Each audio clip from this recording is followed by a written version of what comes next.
তোমার ঘুম দেখা পায়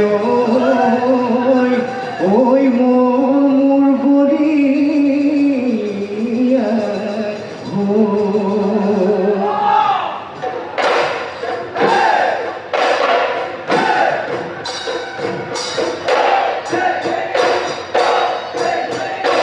ওই বিবাহর গগনারণী ওই বিবাহর গগনাপুরণী ওই বিবাহর গগনারণীয়া গগনারণীয়া ওইটি বাখরই বড় সোনারে ওইটি বাখরই সাজি দিল গগনা ওইটি বাখরই বজাই দে ওই গগনা শুনিলো যাও গগনা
কুড়িয়ে বিনালে যান বছরে গালতে ও খেতে গিয়ে বিনালে যান পাটরে আদতে ওই ঘুররে ওই সাপরতে ঘুরি ঘুরি না বেপারে ওই নহরতে ককাল ভাঙি না হাসই ককাল ভাঙি না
ঐ ববলৈ নাজানো তাক ঐ তোৰ দৰে ছোৱালী ঐ নানো নানো কাহানী ঐ বৰনা ঐ ভাতকে আমেনো কি চুৰাপা জানি কোনি নহোকা বৰনা ঐ ভাতকে বৰনা ঐ ভাতকে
আমাৰ বিচৰাৰ ফালৰ পৰা মই আন্তৰিক শুভেচ্ছা জ্ঞাপন কৰিছোঁ আৰু ধন্যবাদ। অকণমান খুঁটিনাটি আছে ক'লে ভাল পামনে? খুঁটিনাটি অলপ আছে বোলো সেইখিনি হ'ব শুধৰণি কৰি দিম নেকি বাৰু? হয় ছাৰ, শুধৰণি কৰিলে ভাল পাম। এতিয়া ঢুলীয়া কেইজন আছে ওলাই আহকচোন বাৰু। ঢুলীয়াখিনি ওলাই আহক। ইয়াত কেইজন ঢুলীয়া আছে? ঢুলীয়া কেইজন আছে? ছাৰ ছজন। তালিয়া কালি এজন পেপুৱে দুজন ক'ত আছে? ৰাইজেতো তেওঁলোকক দেখিলে ঢুলীয়া বুলি ক'ব নে পেপুৱে বুলি ক'ব নেকি? আমি প্ৰত্যেকটা বাদ্য আমি সুকীয়াকৈ উপস্থাপন কৰিব লাগিব, হয়নে বাৰু? ইয়াত ক'ৰবাত লিখা আছে যে আমি ছটা ঢোল লৈ কিনি ইয়াত নাচনীক লগত পৰিৱেশন কৰিব লাগিব। আমিতো তেনেকুৱা নিয়ম বুলি আমি চাৰিটাই চাবিছে, এজনেই পেপা বজাব পাৰিলে। এতিয়া ঢুলীয়া গোটেই পেপুৱা ঢুলীয়া নে পেপুৱাই বিহুৱে নে গোটেই পেপুৱা পেপুৱা হ'ব। ঢুলীয়া ঢুলীয়া তালিয়া জানো ঢোল তলা লগাইছিলে? কিয় নললে? 7টা ঢুলীয়া হৈ গ'ল ন? কাৰণ আমি আজি বিশ্ব দৰবাৰত ঢোলটো কি, ঢুলীয়া কি, পেপুৱা কি, পেপা কি চব আমি উপস্থাপন কৰি আছোঁ। তালিয়া কি, গগনা বজোৱা প্ৰত্যেকজন বিহুৱাই প্ৰত্যেকটা আমাৰ বাদ্যযন্ত্ৰ উপস্থাপন কৰিব লাগিব। অল ৰাউণ্ডাৰ কেইজন থাকে? এজনে থাকে, হয়নে বাৰু? এজনে লওক। চেহেৰাটো চালে কৈ দিব যে এজন ঢুলীয়া হ'ব। পেপুই বুলি কোনোবা ক'ব, কাৰোবাক ক'বনে? পেপুই বুলি কাক ক'ব? বিহুৱা প্ৰতিযোগিতা হোৱা নাই যে ইয়াত ঢোলো বজাব, পেঁপাও বজাব, গগনাও বজালে। কাৰণ বিচাৰকৰ আজি আমি বহি আছোঁ, উদৰণি কৰি দিছোঁ, ভৱিষ্যতে বেলেগ বিচাৰকৰ তেনেকুৱা পেপুই কোনজন আহিলে ঢোলটো লৈ পেঁপা কেতিয়াও নহয়। কথাটো বুজি পাইছেনে? পেপুৱা পেপুৱাই হওক, ঢুলীয়া ঢুলীয়াই হওক, তেতিয়া উপস্থাপন কৰিবলৈ ভাল হয়। বেলেগ বিচাৰকৰ কথা নাজানক, কিন্তু আমি ক্লিয়াৰিটি বিচাৰিছিলোঁ ভৱিষ্যতে ইয়াত যদি হয় বা আন টাফ কম্পিটিশ্যন যিবিলাক হৈছিল, পেপুৱাই বুলি ক'লে পেপায়, তালিয়া বুলি ক'লে তালিয়াই, নামতি বুলি ক'লে টপায়। কিন্তু বিহুৱা এজনে অলৰাউণ্ডাৰ, এজন বিহুৱা, ইয়াতো গোটেইজনে বিহুৱা হৈ থাকিলে, ছজনে তালিয়াই খালি থাকি গ'ল। তালিয়াও ঢোলটো লৈ ল'ব লাগিছিল। সেইকাৰণে কিছুমান বস্তু স্ক্ৰিপ্টটো চাওঁতে অকণ ভালকৈ চাব লাগিব। নামতি ঢোলটো লৈ গাব পাৰে, টকাটো লৈ গাব পাৰে, তালযোৰ লৈ গাব যায়, পেপাৰটো লৈ যায়, হয় নহয়? কিন্তু আমি উপস্থাপন কৰোঁতে প্ৰত্যেকটা বাদ্য আমাৰ গুৰুত্বপূৰ্ণ বাদ্য, হয় নহয়? সেইখিনি অকণমান চাই ল'লে ভাল হ'ব। মই কোৱাৰ কাৰণে আপোনালোকে বেয়া নাপাব, কাৰণ আমি প্ৰত্যেকটা বাদ্যৰ পেপুৱাই কাক কয়? পেপুৱাই ঢোলটো লৈ পিনি মহৰটোৰ ওপৰত কেতিয়াবা দেখি পাইছে জানো? নাই পোৱা। যদি নাই পোৱা, ল'ব নালাগে। কোনোবাই যদি তেনেকৈ লৈছেও সেইটো ভুল, হয়নে নহয়?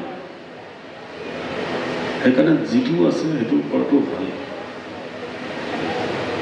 সেইকাৰণে আমি ভুলকৈ যদি উপস্থাপন কৰোঁ, কাইলৈ পৰহিলে বিশ্ব দৰবাৰত সেই ভুলটোৱে গুচি যাব। আমি শুধৰণি কৰি আছোঁ, শুধৰণি কৰি কৰি আজি এনেকুৱা বিশ্ব দৰবাৰত আমি বিহু আমি উপস্থাপন কৰিম যাতে মানুহে বুজি পাব যে বিহু কি বস্তু। ঢুলীয়া ঢুলীয়া, পেপুৱা পেপুৱা। পেপুৱা বুলি ক'লে চকুটো পেপালে যায় নে? পেপাতি পেপাতি, ৰহেদৈ পেপাতি, কলিদৈ মহৰে শিং, সেইদৰে এজনৰ ওচৰতো চকু যাব। মই বিচাৰকসকলক কৈছোঁ, কোনটো কাৰোবাৰ ওচৰত চকু যাবনে? পেপাতি পেপাতি, ৰহেদৈ পেপাতি, কলিদৈ, কাৰ ওচৰত যাব চকুটো বাৰু? কাৰো ওচৰত নাযায়। সেই মাইনাছখিনি ইয়াতে কৈ দিছোঁ। কাৰোবাৰ দৃষ্টিত পজিটিভ হ'ব পাৰে, কিন্তু আমাৰ দৃষ্টিত নিগেটিভ।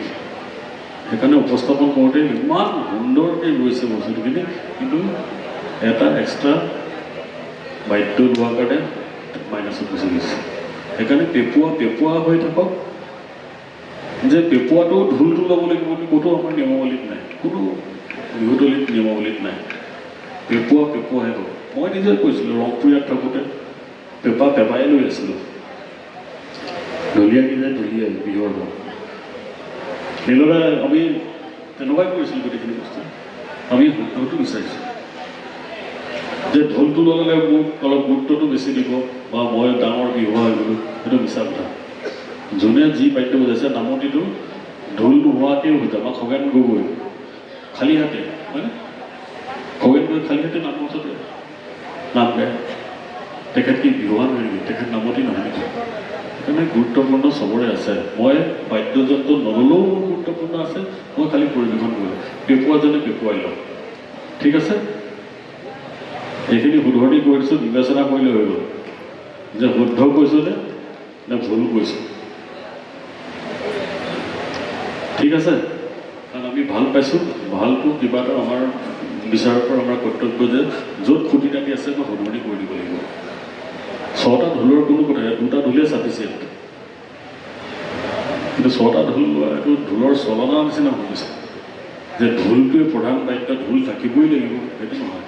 ঢোল 2টা ঢোল থাকিলে হ'ল, খুব বেছি 4টা ঢোল থাকিলে, দুফালে 2টা থাকিলে, বাকী তাল, টকা, গগনা। যদি আমি সেই টকাটোক যদি কয় এইটো টকা কি বিহুত বজায়, তেতিয়াহ'লে বিহুতলীয়াটো টকাটো দেখাই নাই বা আমাৰ তালৰ তেনেকুৱা, হয়নে? ঠিক আছে, মই নেক্সট টাইম কিন্তু যদি ক'ৰবাত দেখোঁ সেইটো চাম, কিন্তু মই বুলি নহয়, প্ৰত্যেক বিচাৰকে চাব। শুধৰণি এইকেইটা কৰিছে বাৰু, ঠিক আছে, ধন্যবাদ।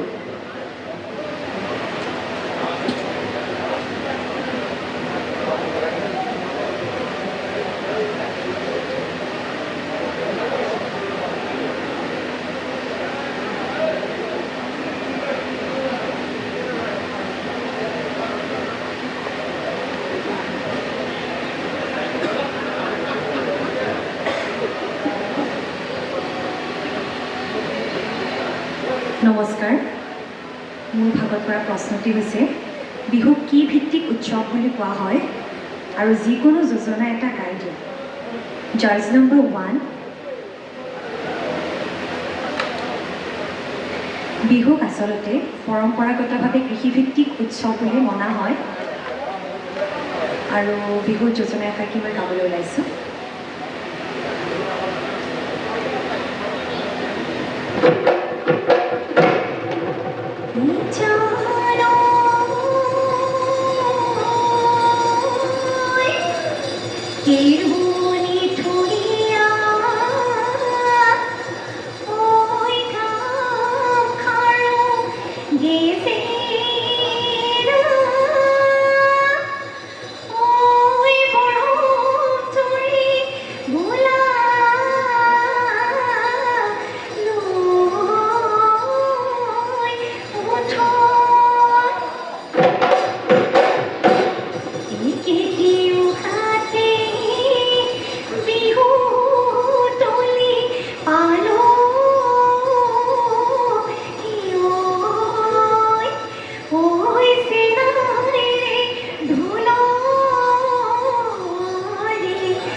মই এটা কথা কওঁ, অলপ আগতে প্ৰশ্নটি কি আছিলে?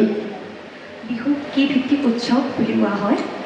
আৰু উত্তৰটো দুয়োটা শুদ্ধ উত্তৰ হৈছে দেই, কৃষিভিত্তিক হয় নে বাৰু? কিন্তু তোমাৰ যোজনাটো শুদ্ধ হৈছে, কিন্তু এইটোৰ লগত লিংক নাই। কিন্তু তুমি যদি কোৱা আঘোণৰ পথাৰত ধান এদাই আছিলোঁ, তেতিয়া আমাৰ বিহুসকলে কওক হয়নে নহয়? কৃষিৰ লগত তুমি যেতিয়া যিটো উত্তৰটো দিছা কৃষিৰ ভিত্তিৰ লগত তোমাৰ জড়িত হৈছে, তেতিয়া কৃষিৰ ওপৰত তুমি যোজনা এটা ক'ব পাৰিলা।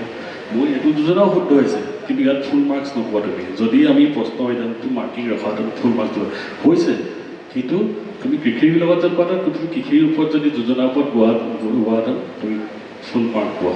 ছাৰ, মোক এবাৰ সুবিধা এটা দিব নেকি? আচলতে মই এইটো কৃষিভিত্তিক গাব লাগিব বুলি সেইটো নাই, ভৱিষ্যতৰ মানে প্ৰতিযোগিতাবিলাক কৈছোঁ দেই। আমাৰ নিচিনা বিচাৰক আৰু পঢ়ি থাকিব, তুমি যিটো উত্তৰ দিছা তাৰ উত্তৰটোৰ লগত সংগতি ৰাখি তুমি সেই যোজনা কোৱা। কাৰণ ইমান টাফ হৈ আহিছে বিহুখন, হয় নাই? যোজনা গালেই নহ'ব, কিন্তু যোজনাত তুমি যিটো উত্তৰ দিছা যে বিহু কি লৈছে তুমি সেই কামত কৰিবা। কাৰণ তোমালোকৰ ভৱিষ্যতৰ কাৰণে কৈছোঁ। আমি পিছত মানে জাজবিলাকৰ মাজত বিৰাট মানে প্ৰব্লেম হৈ যাব যে কোনে কি গাইছে, চবেই শুদ্ধ হৈ গাইছে, কাক মাৰ্ক দিম? এই লিংকটো আহিব তেতিয়া যে তুমি কোন সেই কৃষিভিত্তিক তুমি যোজনা গাইছা না। বিহুসকলে কওকচোন, মই কথাটো শুদ্ধ কৈছে নাই কোৱা? যদি কৃষি কৈছা কৃষি ক'বা, বা আমাৰ যদি প্ৰকৃতি যদি কৈছে প্ৰকৃতিৰ ওপৰত তুমি গাবা। ছাবজেক্ট আছে নহয় তোমাৰ ওচৰত, এইখিনি শুধৰণি ইয়াতে কৰি দিছোঁ, ঠিক আছে?